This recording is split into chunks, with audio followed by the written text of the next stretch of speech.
The Dutch East India Company, known as the VOC, arrived in the Indonesian archipelago with a story for the world. They said they were merchants seeking spices. They spoke of trade, of partnerships, and of mutual profit. This was the public face of their enterprise, a simple tale of commerce that masked a much deeper and more sinister ambition. The VOC did not just want to buy cloves, nutmeg, and pepper from the islands. They wanted to own the entire system that produced and sold these valuable goods. This desire for total control was the hidden engine driving all their actions, a truth that would slowly reveal itself to the peoples of the archipelago through decades of hardship and loss. They were not just building trading posts, they were laying the foundations of an empire built on coercion. This ambition for complete control meant that the VOC could not coexist with the existing powers and structures of the islands. The archipelago was a complex tapestry of sultanates, kingdoms, and independent communities. Each had its own rulers, its own laws, and its own way of life that had been developed over centuries. For the VOC, these local systems were not partners to be respected, but obstacles to be overcome. True control meant that no one else could have power. The company's leaders in Amsterdam and Batavia knew that to secure their monopoly, they would have to dismantle the very fabric of Indonesian societies. They needed to ensure that no local leader could challenge their authority, and no community could resist their demands. This was not a side effect of their trade, it was a central part of their strategy for dominance. The VOC's plan was methodical and relentless. It was a slow-moving invasion that did not always rely on cannons and warships, but on contracts, treaties, and political manipulation. They sought to insert themselves into local politics, playing one ruler against another, and exploiting internal conflicts for their own gain. When a sultan or a raja needed help in a dispute, the VOC was often there to offer assistance. But this help always came at a steep price. The price was sovereignty. The Dutch would demand exclusive trading rights, the right to build forts on local land, and a say in who would rule. Slowly but surely, they chipped away at the independence of local leaders, turning them from sovereign rulers into puppets who served the company's interests. This pursuit of total control was fundamentally different from the trading relationships that had existed in the region for centuries. Arab, Chinese, and Indian traders had long been a part of the maritime world of Southeast Asia. They came, they traded, and they often settled, but they integrated into the existing social and political systems. The VOC, however, came to dominate, not to integrate. Their goal was to create a system where all wealth flowed in one direction, into the coffers of the company. This required a level of control that was absolute and uncompromising. The story of the VOC in Indonesia is therefore not just a story about the spice trade. It is the story of a deliberate and systematic campaign to subjugate an entire archipelago for profit. The traditional leaders of the Indonesian archipelago were the first targets in the VOC's campaign for control. For generations, sultans, rajas, and local chiefs had been the pillars of their communities. They were not just political figures, they were the guardians of tradition, the arbiters of justice, and the spiritual heads of their people. Their authority was deeply rooted in lineage, custom, and the respect of their subjects. The VOC understood that as long as these leaders held genuine power, the company's own authority would always be limited. Therefore, a key part of their strategy was to weaken, remove, or co-opt these figures, effectively silencing the traditional voices of power across the islands. This process was often slow and insidious, a political game of chess where the Dutch made all the rules. One of the VOC's most effective tactics was to interfere in succession disputes. When a ruler died, there were often multiple claimants to the throne. The Dutch would carefully study the situation and back the candidate they believed would be most compliant to their demands. They would offer military support and financial aid to their chosen successor, ensuring their victory. In return, the new ruler would be forced to sign a treaty that handed over significant powers to the company. These treaties often granted the VOC a monopoly on trade, ceded territory for forts, and required the ruler to consult the Dutch on all important matters. The leader remained on the throne, but their power was a hollow shell. They ruled in name only, while the real decisions were being made in the Dutch fort nearby. In cases where a local ruler proved too strong, too independent, or openly hostile to the VOC's ambitions, the company would resort to more direct and brutal methods. They would provoke conflicts, declare the ruler an enemy, and use their superior military force to depose them. These leaders were often exiled to distant and isolated locations, such as Sri Lanka or South Africa, far from their people and their homeland. This served a dual purpose. It removed a direct threat to Dutch power, and it sent a chilling message to other rulers across the archipelago. The message was clear. Resistance would lead to ruin and exile. The fear of this fate was a powerful weapon that kept many other leaders in line, forcing them to accept Dutch dominance rather than risk losing everything. The result of these actions was the creation of a new class of indigenous leaders. These were men who owed their position not to their people or their heritage, but to the VOC. They became administrators for the colonial power, responsible for enforcing Dutch policies and collecting tributes. Their connection to their own communities was severed. They were no longer seen as protectors of their people, but as agents of a foreign power. This transformation fundamentally broke the traditional bond between ruler and subject. The local leaders, who had once been the heart of their society, were now seen with suspicion and resentment. The true power no longer resided in the palace, but in the cold stone walls of the Dutch trading post. As the VOC dismantled the traditional political structures, they also began to dismantle the traditional legal systems. For centuries, Indonesian societies had been governed by a complex system of customary laws. It was not a single written code. It was a living set of rules, traditions, and social norms that varied from one community to another. It governed everything from land ownership and inheritance to marriage and criminal justice. Decisions were often made through community consensus, with village elders and local leaders mediating disputes. This system was flexible and deeply integrated into the cultural and spiritual life of the people. It was a system that valued harmony and restoration over retribution, a concept the VOC found inefficient and difficult to control. The Dutch saw as a major obstacle to their commercial enterprise. Its emphasis on communal land rights conflicted with their desire to establish large-scale plantations. Its reliance on local consensus made it difficult for them to impose their will quickly and uniformly. To streamline their control, the VOC began to introduce their own legal framework. They implemented a dual legal system. Dutch law applied to Europeans, while a modified, often harsher version was imposed on the local population. This new set of laws was rigid, codified, and enforced by the company's authority. It disregarded local context and custom, replacing community-based justice with a top-down system designed to protect Dutch interests and maintain order. Punishments under this new legal regime became a stark instrument of suppression. While often sought to resolve conflicts and restore balance within the community, Dutch law focused on punishment as a deterrent. Minor acts of defiance, such as smuggling a small amount of spices or refusing to perform forced labor, were met with severe consequences. Flogging, imprisonment, and forced labor in chains became common sights. For more serious offenses, such as organized resistance or rebellion against company rule, the punishments were brutal and designed to terrorize the population. Public executions were staged to make an example of rebels, instilling a deep-seated fear of challenging Dutch authority. This system was not about justice. It was about demonstrating the absolute power of the company. The imposition of these foreign laws had a devastating effect on the social fabric of Indonesian communities. The role of village elders and traditional leaders as mediators was undermined. People could no longer turn to their own trusted systems to resolve disputes. Instead, they were forced to navigate a foreign legal system that was biased, confusing, and often unjust. This created a sense of powerlessness and alienation. The old ways of making decisions and maintaining social harmony were broken, replaced by a system that was arbitrary and cruel. The law was no longer a tool for the community.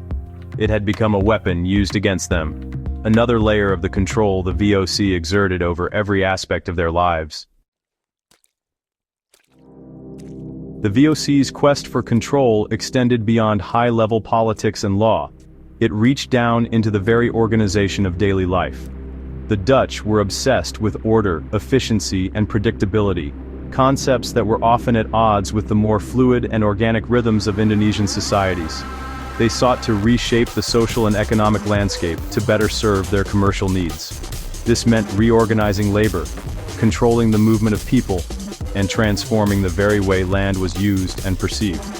The traditional ways of life, which were built around subsistence farming, small-scale trade, and communal obligations, were systematically disrupted and replaced with a new order designed for one purpose: maximizing profit for the company. One of the most significant changes was the introduction of forced cultivation systems. In regions like the Moluccas, the heart of the spice trade, the VOC forced local populations to grow specific crops, primarily cloves and nutmeg. They destroyed any trees that grew outside their designated plantation areas to ensure their monopoly. Farmers were no longer able to grow food for their own families. They were compelled to produce cash crops for the Dutch at fixed, pitifully low prices. This system, known as the in its later, more formalized state, effectively turned free farmers into serfs on their own land. Their labor was no longer their own but belonged to the company, and failure to meet quotas was met with harsh punishment.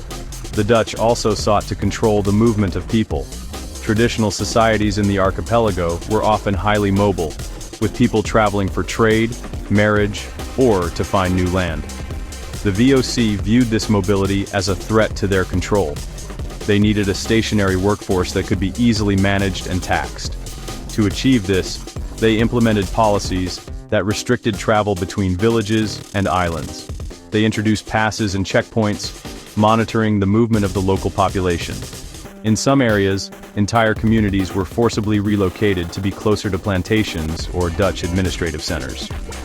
This severed people from their ancestral lands and kinship networks, creating a sense of displacement and breaking down the social cohesion that had defined their communities for generations. This new order was enforced through a rigid and ever-present administrative structure. The Dutch established a bureaucracy that mirrored their own, with a clear chain of command reaching from the Governor-General in Batavia down to the local Dutch resident, and finally, to the co-opted Indonesian official. This hierarchy ensured that orders could be passed down and enforced efficiently. Every aspect of life, from the planting of crops to the payment of taxes, was monitored and recorded. This constant surveillance and regulation created a climate of oppression. The spontaneity and freedom of traditional life were replaced by a regimented existence where every action was subject to the scrutiny and approval of a distant, foreign power. Life became a series of obligations to the company, not to the community. Section 5. The assault on tradition and ceremony. You see, the VOC's suppression wasn't just about politics or economics, it was also a cultural assault, really. The Dutch, they recognized that the traditions, rituals, and ceremonies of Indonesian societies were powerful sources of identity and unity. These practices, well, they reinforced social bonds, legitimized the authority of local leaders, and connected people to their history and their spiritual world. And as long as these traditions remained strong, they provided a foundation for cultural resistance and a reminder of a life independent of Dutch control. So, naturally, the company actively sought to undermine, suppress, or co-opt these cultural expressions, viewing them as direct challenges to their authority and the new order they were imposing. Rituals and ceremonies that had once been central to community life, they were viewed with suspicion by the Dutch. Large gatherings of people, even for religious festivals or community celebrations, were seen as potential breeding grounds for dissent and rebellion. The Dutch often placed restrictions on these events, requiring permits or limiting the number of people who could attend. In some cases, they even banned certain rituals altogether, declaring them to be backward or disruptive. For example, traditional ceremonies that honored ancestral spirits or celebrated the harvest were sometimes forbidden because they did not align with European Christian sensibilities. This interference, it was a profound violation, severing the spiritual connection people had with their land, their ancestors, and each other. The traditional councils of elders, which were the cornerstone of decision-making in many villages, were also targeted. These councils, where community matters were discussed and consensus was reached, they represented a form of grassroots democracy that stood in direct opposition to the VOC's autocratic style.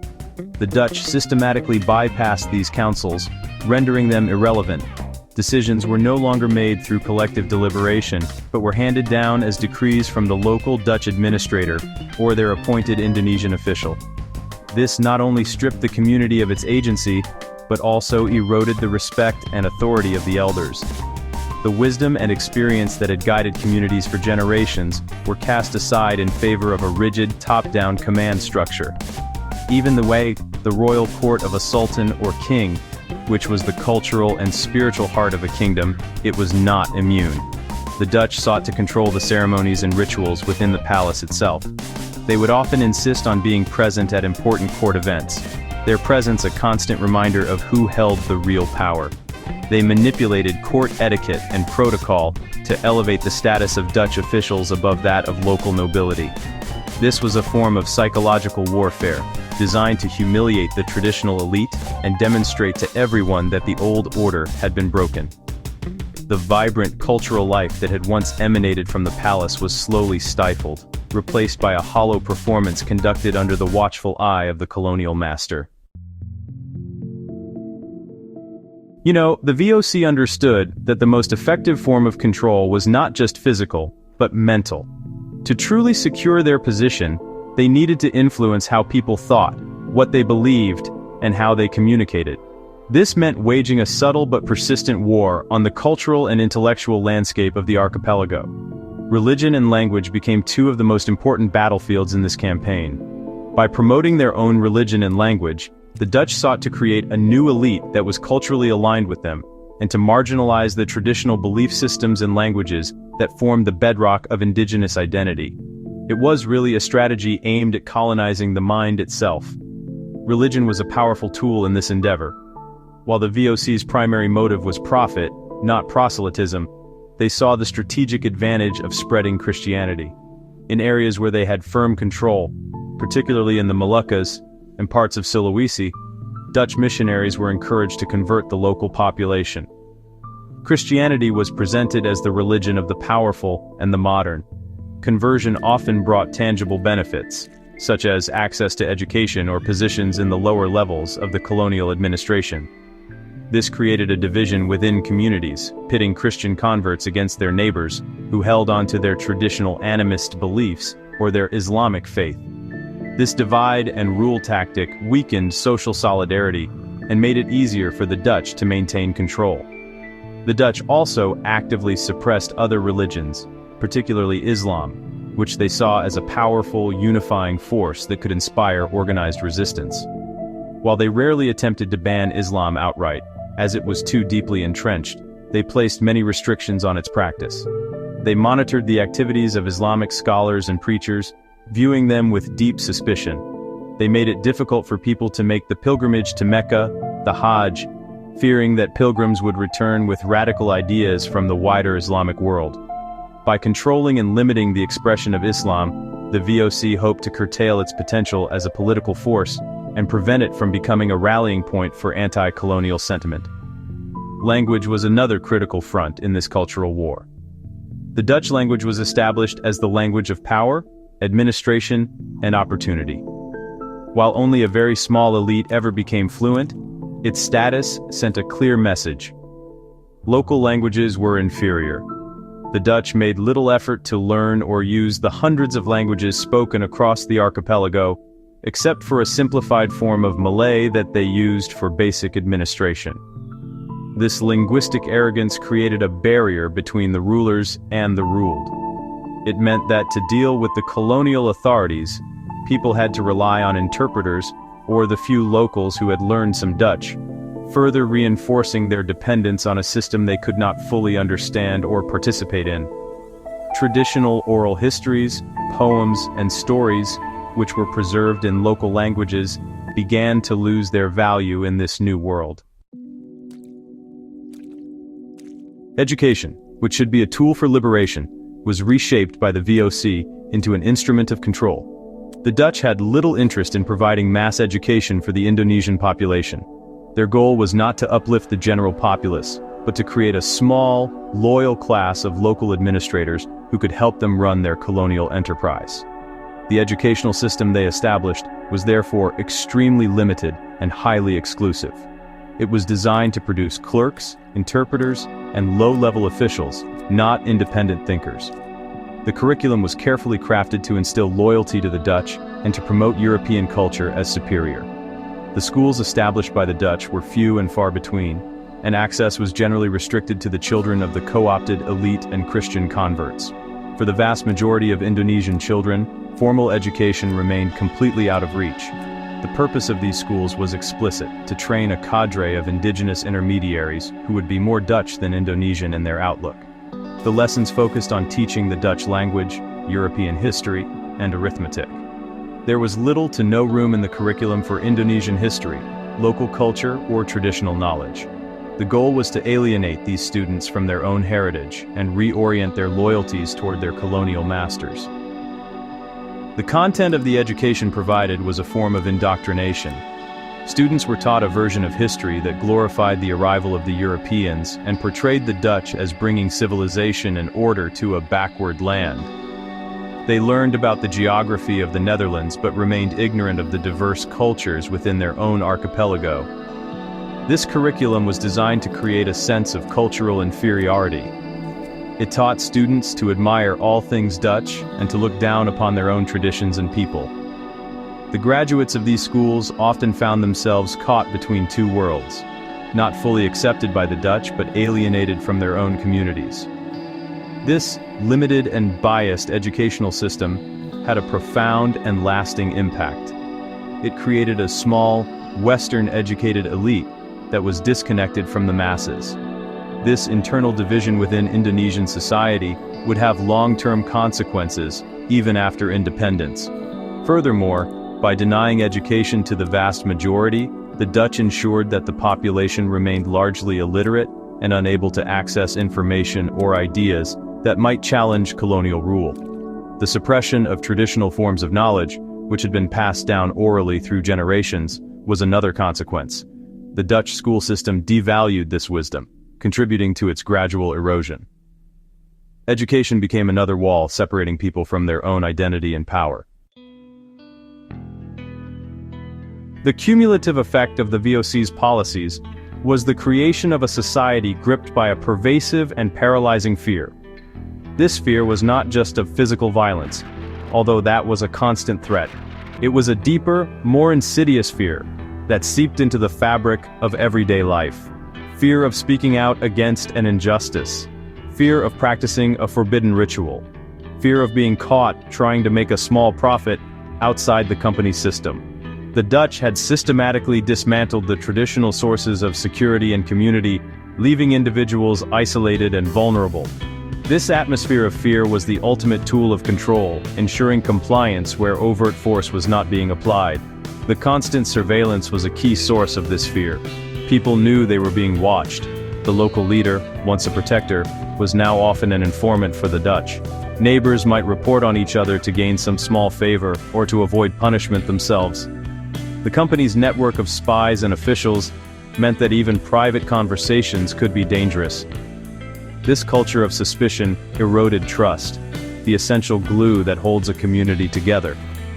People became hesitant to organize, to gather, or even to speak freely among themselves. The collective spirit that was necessary for resistance was smothered by the fear that anyone could be an agent of the colonial power. This fear led to a widespread sense of powerlessness. The Dutch legal system was foreign and incomprehensible, and it offered no real recourse for the common person. Protesting against the seizure of land or the injustice of forced labor was not only futile but dangerous. The punishments for any form of resistance were so severe and so public that they served as a powerful deterrent for everyone else. People learned that the safest course of action was to be silent, to comply, and to become invisible. They endured their hardships quietly, for the risk of speaking up was too great. This learned helplessness was a psychological cage, trapping people in a cycle of submission and despair. This climate of fear also led to a tragic loss of cultural confidence. When your traditions are suppressed, your leaders are humiliated, and your religion is treated with suspicion, you begin to internalize the idea that your own culture is inferior. The constant promotion of European superiority had a corrosive effect on people's sense of self-worth. Some began to abandon their own customs, not just because they were forbidden, but because they had come to believe they were backward. This internal colonization was perhaps the most profound and damaging legacy of the VOC's rule. It was a wound to the collective soul of the people, creating a cultural insecurity that would take many generations to heal. The fear was not just of the Dutch, but of being oneself. The VOC was eventually dissolved in 1799, but the deep scars it left on Indonesian society did not disappear. The company's two-century reign of exploitation and suppression fundamentally altered the course of the archipelago's history. The systems of control, the political divisions, and the cultural wounds it created were inherited by the formal Dutch colonial state that followed. The legacy of the VOC was not just in the forts and trading posts it left behind, but in the fractured societies and deeply ingrained inequalities that would persist for generations. The company's hidden agenda of total control had been achieved, and the price was paid by the people of Indonesia. The political landscape was permanently changed. The VOC's strategy of divide and rule had sown deep divisions between different ethnic groups and kingdoms. They had created a class of co-opted elites, who were often distrusted by their own people. These internal conflicts and social hierarchies did not simply vanish when the company did. They continued to shape local politics long into the future, creating challenges for national unity that would surface during the struggle for independence, and even after. The centralized authoritarian style of governance introduced by the Dutch also left a lasting imprint, creating a model of power that was top-down and often disconnected from the people. The economic devastation was equally profound. Generations of forced cultivation had impoverished communities and destroyed local economies. Lands that had once supported diverse agriculture were now exhausted monoculture plantations. The traditional trading networks that had connected the archipelago for centuries had been shattered, replaced by a colonial economy designed only to extract wealth and ship it to Europe. This created a legacy of economic dependency and underdevelopment. The people of the resource-rich islands were left poor, while the foundation for their future prosperity had been systematically dismantled for the profit of a foreign company. Most tragically, the cultural and psychological scars ran the deepest. The suppression of local traditions, the undermining of indigenous belief systems, and the imposition of a foreign culture created a lasting sense of dislocation and inferiority. The breaking of the bonds between leaders and their people, and the erosion of community trust, left a void that was difficult to fill. The generations that grew up under this system of control learned to fear authority and to doubt the value of their own heritage. The struggle to reclaim this lost confidence, to heal these divisions, and to rebuild a national identity from the fragments left behind by the VOC's greed became the central challenge for the future nation of Indonesia. The company was gone, but its shadow loomed long and dark over the islands.